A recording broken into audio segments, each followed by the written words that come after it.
Salut à tous. L'actualité frappe encore fort aujourd'hui. En direct, depuis Abidjan, une voix s'est levée. Sans détour. Sans filtre. Il l'a dit clairement, c'est la fin d'une ère. Plus de retours possibles. Les réseaux sociaux s'enflamment déjà. Les commentaires explosent.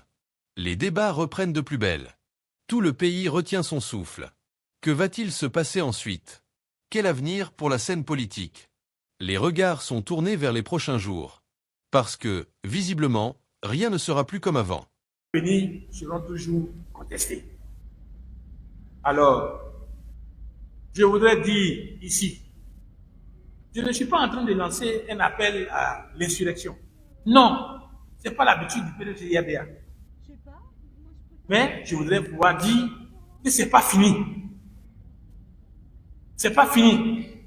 On ira avec vous et dans cette collision jusqu'à la gare. Alors là, la messe, elle est dite. Je vous ai dit qu'Alassane Ouattara, c'est fini. Et la preuve, elle est là. Alassane Ouattara refuse de sortir de la Côte d'Ivoire. La pression est démise. L'armée de Côte d'Ivoire n'est pas avec Alassane Ouattara. La police non plus. Et la gendarmerie, on n'en parle pas. C'est des miliciens qui sont payés à coups de millions afin de réprimer le peuple de Côte d'Ivoire.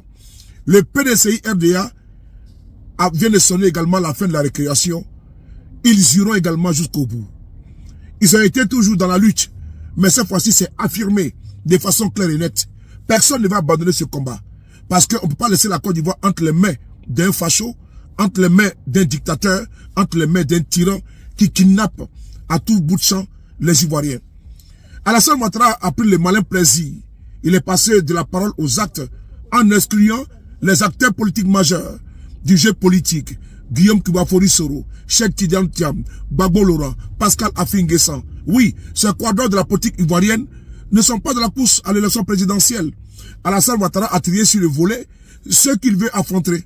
Voilà, l'arbitre est de son camp, le Conseil constitutionnel est de son camp, la CEI est de son camp, les supporters sont de son camp, le stade est de son camp. Mais il va organiser une élection avec les personnes qui sont de son camp. Dites-moi, CEI peut être déclaré Alassane Ouattara, comment dirais-je, perdant? Je ne pense pas, je ne crois pas. Ce Conseil constitutionnel peut-il proclamer Alassane Ouattara perdant? Jamais de la vie. Parce qu'ils sont tous compromis. Ce sont les militants du RDR d'Alassane Ouattara. Alors, nous n'avons un seul choix. Nous lever comme un seul homme et combattre la forfaiture, la dictature, le braquage de Alassane Ouattara. On écoute ici le PDCI RDA avec Maître Blessy. Sans langue de bois. Alassane Ouattara peut pas être candidat. Puisque tout le monde le sait, c'est de l'autorité publique que M. Ouattara a la nationalité voltaïque. Il n'a jamais renoncé à cette nationalité. Pourquoi ce monsieur peut venir braquer la Côte d'Ivoire et puis nous allons nous taire? On écoute ici Maître Blessy. On écoute. Merci. J'ai lu des décisions. Mais cette décision concernant l'éligibilité d'Alassane Ouattara, président Alassane Ouattara, l'utilisation du droit, si on appelle ça encore du droit, je ne l'ai jamais rencontré. Ça n'honore pas. Ça n'honore pas notre pays. Ça n'honore pas les juristes. Et ça n'honore pas la justice ivoirienne. On nous dit quoi? Oui, le PDCI a fait une réclamation, une observation. Et puis quelle observation on a pu faire même avec le PPACI? On ne s'est pas concerté, hein? Pas du tout. Nous étions au cabinet, 5 avocats, 5 avocats, 3 extérieurs, et on travaille, jusqu'à faire les observations et les réclamations.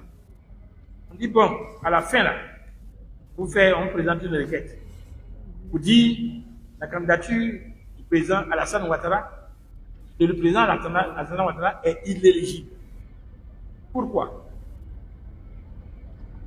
Parce que jusqu'à là, on n'a jamais su s'il a renoncé à sa nationalité voltaïque ou pas.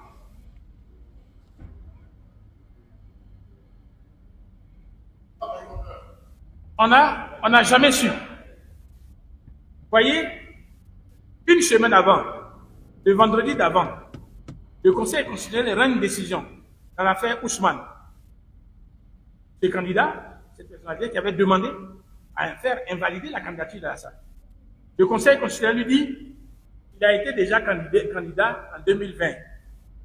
Donc, ces éléments ont été déjà jugés. Vous n'avez pas demandé à la Cour, au Conseil, de juger une deuxième fois la même affaire. Donc, dérobade. Alors, on met dans Bounoula. Il n'a jamais donné la preuve. Il a renoncé à sa nationalité. Avec des pièces. Avec des pièces. Et puis, curieusement, le PPACI nous rejoint avec la même requête. Qu'il n'est pas établi qu'il a, excusez-moi, la nationalité ivoirienne. Et on nous donne la preuve. Le juge dit, bon, comme PPACI et PDCI vous avez envoyé le même problème, on joint les procédures pour régler ça une seule fois. Et puis, au moment où on s'attendait, on nous dise, oui, il a envoyé la preuve qu'en 1930, il a renoncé à la nationalité voltaïque. Non, on ne nous dit pas ça. On nous dit, parce que notre candidature a été déclarée irrecevable, alors nous n'avons pas qualité pour agir. Mais ce n'est pas du droit. Messieurs, dames, ce n'est pas du droit. Ce n'est pas du droit. C'est-à-dire, en droit, on peut trouver des dérobades. On peut trouver des arguments, un raisonnement. Ça peut être faux, mais tu le tiens quand même et tu installes ta conviction là-dessus. Mais prendre quelque chose qui est aussi évident dans la loi pour venir dire autre chose, c'est que vraiment, c'est grave. C'est grave. L'article 56 désigne qui a qualité pour agir. C'est le candidat ou alors le parti qui l'a investi. Dans notre cas, c'est le parti qui l'a investi qui a fait l'observation. Le texte de l'article 56 ne dit pas que l'exercice de ce droit est assujetti plus tard à la réception favorable de la candidature que tu as investie. Non, il dit que tu as le droit simplement d'écrire, le droit de faire des observations, de faire des requêtes. Donc notre qualité à agir était là. Était là. Mais je pense que là, il n'y avait pas une égalité entre les différents candidats du point de vue de l'appréciation du Conseil constitutionnel. Et là, le Conseil constitutionnel, dans son raisonnement, a erré complètement. A erré complètement. Et des juristes s'interrogent sur cette décision qui a été ainsi rendue. On pourrait passer la journée à décortiquer cette décision. Vous avez écouté le préfet Vincent Toby. Il dit, mais quand on a déposé nos parrainages avec mon directeur de cabinet, mon directeur adjoint, celui qui est le directeur de campagne, tous, je leur ai dit, dormez avec vos téléphones ouverts, avec le volume mis au maximum. J'ai prévenu aussi chez moi à ma résidence qu'on n'ira pas un acte de commissaire de justice. Parce que nous attendions que le Conseil constitutionnel puisse téléphoner pour nous dire, venez, il y a un doublon. Venez, il y a un parrainage qui ne fonctionne pas. Rien du tout. On a attendu, éveillé pendant 10 jours, 14 jours, on n'a rien entendu. Mais attendez, soyons sérieux. Lorsque vous voulez organiser des élections, vous devez être d'abord investi de ce besoin de clarté. Il faut que ce soit clair. Il faut que ce que vous faites ne soit pas critiquable. Il faut que tout le monde soit là. Alors dites-moi, quand ils ont dit qu'il y a eu doublon, que ton parrainage n'était pas bien fait, qui a vu? Qui a vérifié? Qui a vérifié? Nous étions sur le terrain. Nous avons fait le parrainage. Nous étions sur le terrain. On n'a pas vu RHTP sur le terrain? Non. On a fait 1 mois, 2 mois sur le terrain. On ne les a pas vus sur le terrain. C'est en combien de jours ils ont fait les 85 000? Et comment? Est-ce qu'on peut vérifier? Et puis comment? certains candidats dont les militants ne peuvent même pas remplir une boîte d'allumettes peuvent avoir réussi et que le candidat du PPAC qui est représenté au plan national n'a pas réussi. Il y a à s'interroger. Lorsque vous mettez le doute dans l'esprit des gens, les suffrages qui vont venir seront toujours contestés. Alors, je voudrais dire ici, je ne suis pas en train de lancer un appel à l'insurrection. Non, ce n'est pas l'habitude du PDG-IRDA. Mais je voudrais pouvoir dire que ce n'est pas fini. Ce n'est pas fini.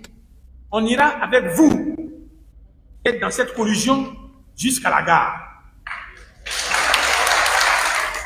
L'actualité explose encore une fois après le direct de Soulet de Paris. Quand il dit « c'est fini », ce n'est pas une simple phrase. C'est un constat. Un cri. Le reflet d'une lassitude qui monte depuis des années. Après tant d'élections contestées. Après tant de critiques venues de partout. La question revient. Une nouvelle candidature, est-ce encore légitime? Les Ivoiriens s'en souviennent. Les tensions. Les divisions. Les violences. Un pays qui veut tourner la page. Soulet met des mots sur ce que beaucoup pensent tout bas. Assez, c'est assez. Le peuple veut du neuf. Une démocratie qui respire enfin. Mais il lance aussi un avertissement. Si le pouvoir force encore les règles, si les adversaires sont écartés, si la Constitution est tordue, alors, c'est la stabilité même du pays qui sera en jeu. L'opinion le sait. Le monde regarde. L'ONU, l'Union africaine, les partenaires étrangers, tous observent. On ne peut pas gouverner éternellement contre la volonté populaire. On ne peut pas effacer la fatigue d'un peuple avec de simples discours. Quand Soulet dit « c'est fini », il parle d'une fin d'époque. Peut-être pas encore écrite, mais déjà ressentie dans l'air. La vraie question n'est pas « Ouattara veut-il se présenter ?» mais plutôt « Le peuple le laissera-t-il encore faire ?» À voir la jeunesse, la société civile, les opposants. La réponse devient de plus en plus claire. Merci d'avoir suivi cette vidéo. Dites-moi en commentaire ce que vous en pensez. Abonnez-vous. Partagez. L'histoire s'écrit sous nos yeux. Et 2025 pourrait tout changer.